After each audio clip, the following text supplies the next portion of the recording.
So another day, another just weird situation, with Caitlin Clark and Indiana Fever and people around the organization. We obviously have seen the Scott Agnes article here, where he basically said that Caitlin Clark, that Caitlin Clark brings a dark side to the Fever, and her fans are like a negative on the team, and it's a struggle dealing with her fans. I'm like, are the Fever actually planning to trade Caitlin Clark?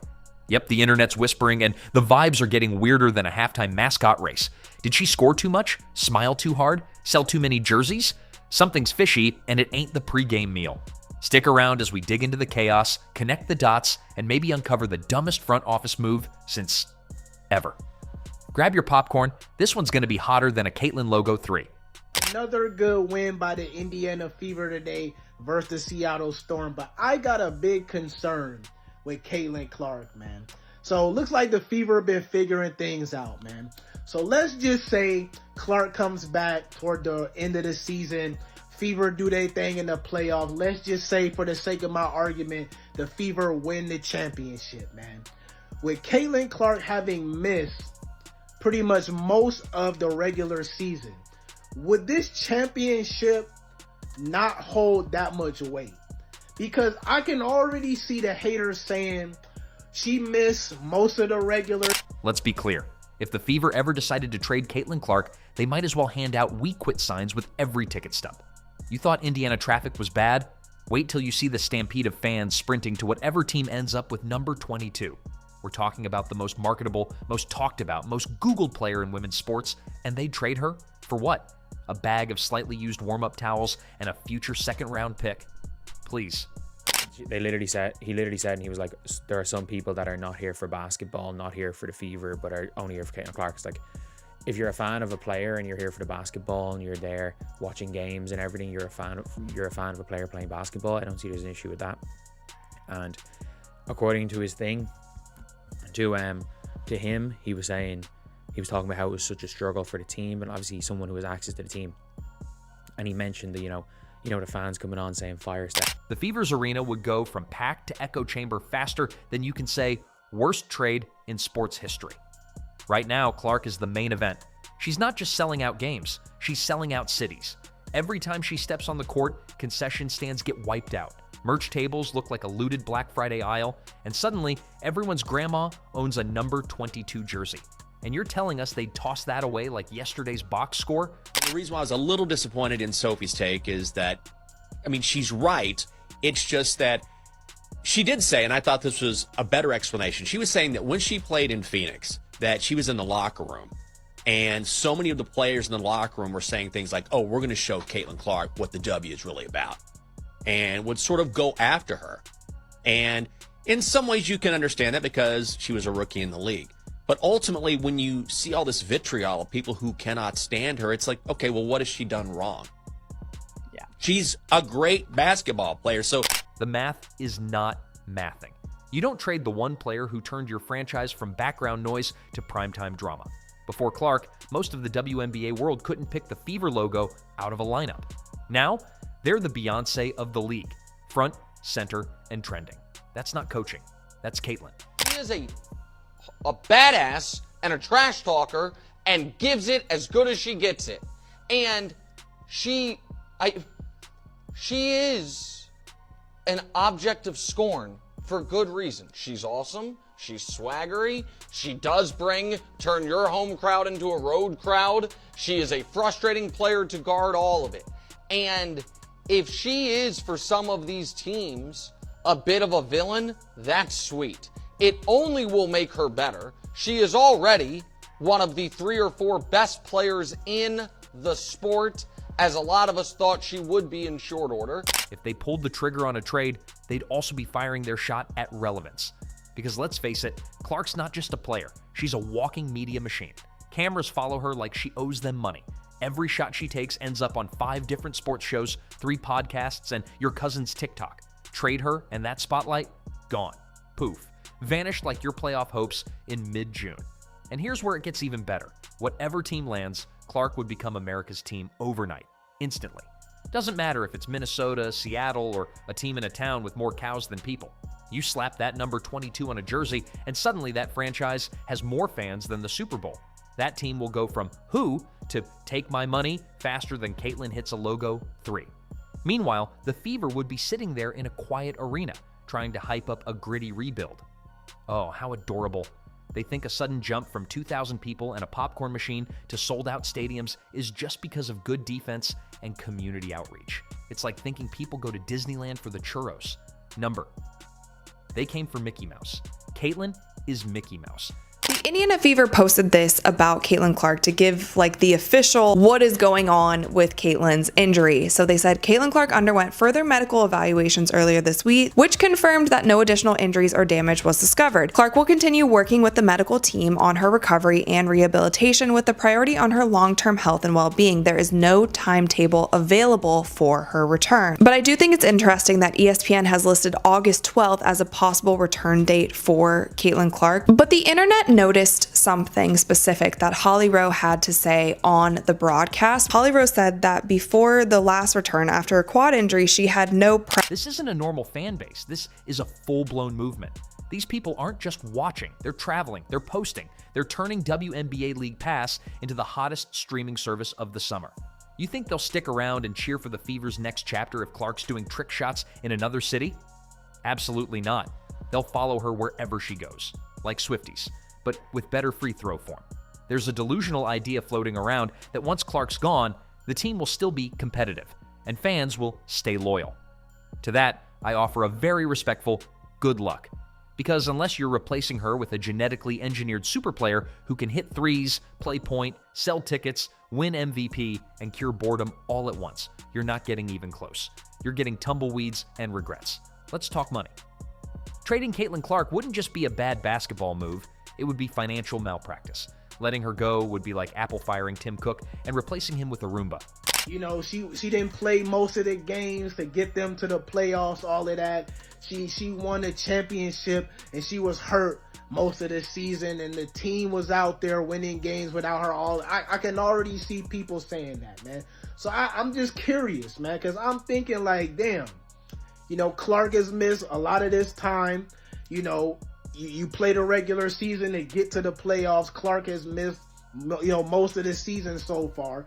So if she won a title this year, having been injured most of this season, and then her first championship would be her being hurt most of the time, how would that championship rank for y'all? Would it not hold that much weight? Would it just be, you know, a win is a win, whatever? And don't even start with the maybe it's best for both sides narrative. Best for who? The accountants? The merch guy who suddenly has to print team effort shirts because no one's buying anything else? The PR intern rewriting tweets at 2 a.m. to explain why the arena is half empty? This isn't addition by subtraction. It's subtraction by delusion. Trading Clark would be a masterclass in how to burn your own house down while congratulating yourself for discovering fire. The only thing you'd be adding to the team is chaos, and probably a fresh wave of where did it all go wrong think pieces. It's not just about basketball anymore. It's brand, identity, cultural impact, it's momentum. So unless the Fever have secretly discovered how to clone Caitlyn, teach the clone to shoot better, talk sassier, and look even cooler in slow motion, there's no trade package that's worth the fallout. No combination of picks, players, and promises that can fill the seats, light up the scoreboard, and set social media on fire the way she does. Can we be clear about this? If Caitlin Clark were not in the WNBA, we would not be talking about the WNBA. She is the only ticket draw in the WNBA. A large percentage of all tickets sold in the WNBA are so people can watch Caitlin Clark play basketball. No one cares about Angel Reese. Should be drawing flies if she were playing not against Caitlin Clark on the court right now. Angel Reese has basically become the Bill Laimbeer to Caitlin Clark's Larry Bird, essentially. At the end of the day, the message is simple. You don't trade the sun and expect the planet to keep orbiting like nothing happened. You trade Caitlin Clark and the whole galaxy shifts. Just hope you're not the ones left in the cold. And here's the part where logic officially taps out and reality starts doing backflips. The people running this operation seem to think fans are watching because of the Fever. Like the logo, the colors, the name Indiana itself has some mystical hold over millions of people. As if a mid-range jumper from anyone not named Caitlyn is going to keep the nation glued to their screens. Newsflash, this fan base would rather follow Clark to the worst team in the league than pretend to care about a competitive roster that doesn't have her. You think people are invested in a rebuilding arc? Absolutely not. They are invested in the Clark cinematic universe. They're not here for the ensemble cast, they're here for the main character. That was proven last season when viewers watched every last Iowa game like it was the NBA Finals, then collectively vanished into thin air the moment the Fever's season wrapped. Playoffs? Never heard of them. It was like someone hit the emergency Caitlyn's out button, and poof, attendance dropped, ratings dipped, and social media went into hibernation. Fair that she's the face of the league, and that's understandable because there have been fantastic players in the WNBA for a long time. But Caitlyn didn't disparage them. She just came in and kind of changed the game with her style. So I think it's one of those things where you have to say, okay, maybe I don't think it's fair based on the previous women who have been in this league, but it's not Caitlyn's fault. All she's done is elevate the game for all of us. And I think instead of being pissed off about that, you should be appreciative of that and say, maybe it's not fair, but it's not your fault. This isn't some vague fandom you're dealing with. This is a ride or die, burn the boats, storm the court for her fan base. They didn't come here for team loyalty. They came here because Clark makes basketball look like magic. She drops 30 like it's a warm-up, stares down defenders like she's writing a diss track in her head, and then coolly walks off like it's just another Tuesday. You think those people are sticking around to watch gritty defensive sets and some newly drafted replacement miss 3 straight layups? No chance. In fact, give Caitlyn a jersey and a team of literal scarecrows and you'd still sell out the building. She could be on a squad with 1 working scoreboard, 2 ball racks, and 0 help defense. Most teams dream of building a loyal fan base over decades. Clark shows up and boom, built-in audience, instant relevance, global attention. She didn't just move the needle, she broke it off the dial.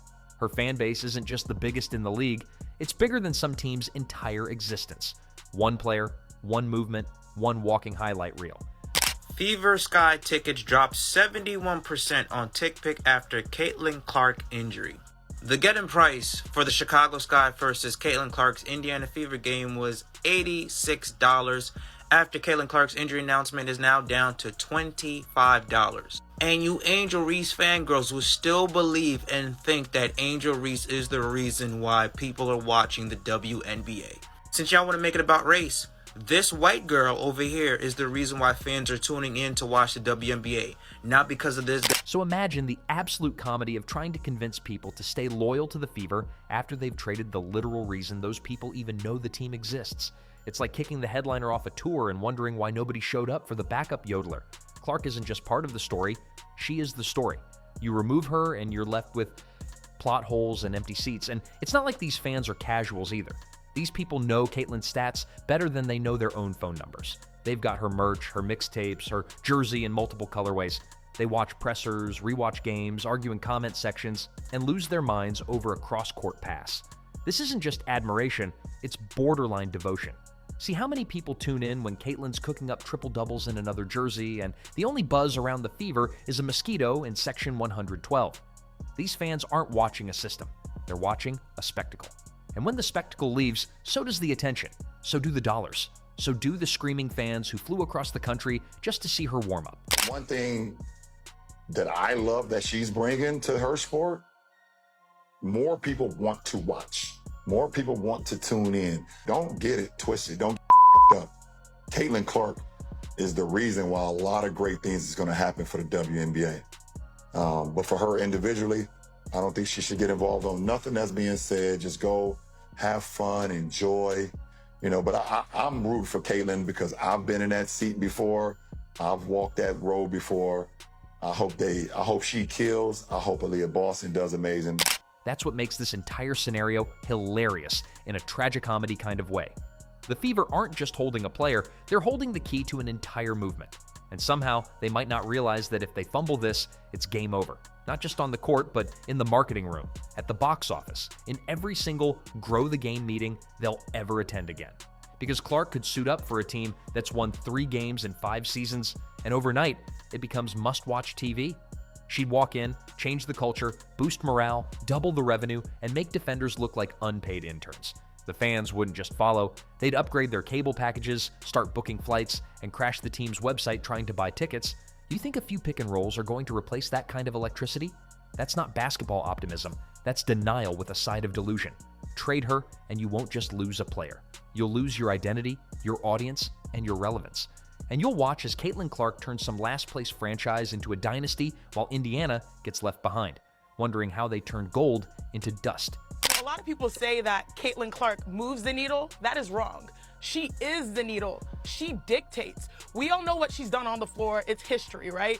But off the floor, my goodness, she and the Indiana Fever accounted for 45% of all the broadcast value of the WNBA last season. She accounted also for helping drive the numbers of merchandising up 500%. Of course, her jersey was #1. And most importantly, I think people look at this and think she said no. That's not the case. She said she wants her first competition to be an Indy at WNBA All-Star. And Caitlin Clark said it best, without even trying to be shady, when she casually dropped the truth bomb at the All-Star game. Kelsey Mitchell, 8 years deep with the Fever, played through the dark ages of one working concession stand. One single, sad concession stand. You could hear popcorn kernels popping in solitude. Now, the Fever are pushing 17,000 fans per game. Draft Clark and boom, concession stands had to multiply like rabbits just to keep up. We're talking a jump from 4,000 to 17,000, like it's a casual Tuesday. And it's not just butts and seats, it's TV ratings through the roof. Merch flying off shelves, corporate sponsors crawling out of the woodwork begging to slap logos on anything that moves. She's printing money faster than the US Treasury and pulling eyeballs faster than a scandal on TMZ. The Fever didn't just get a player. That kind of decision wouldn't just make headlines. It'd become a cautionary tale taught in sports business classes under How to Ruin Everything, a masterclass. The Fever upgraded from crickets to chaos, from empty seats to full-blown frenzy. Trade Caitlin Clark? Might as well turn the lights off on your way out.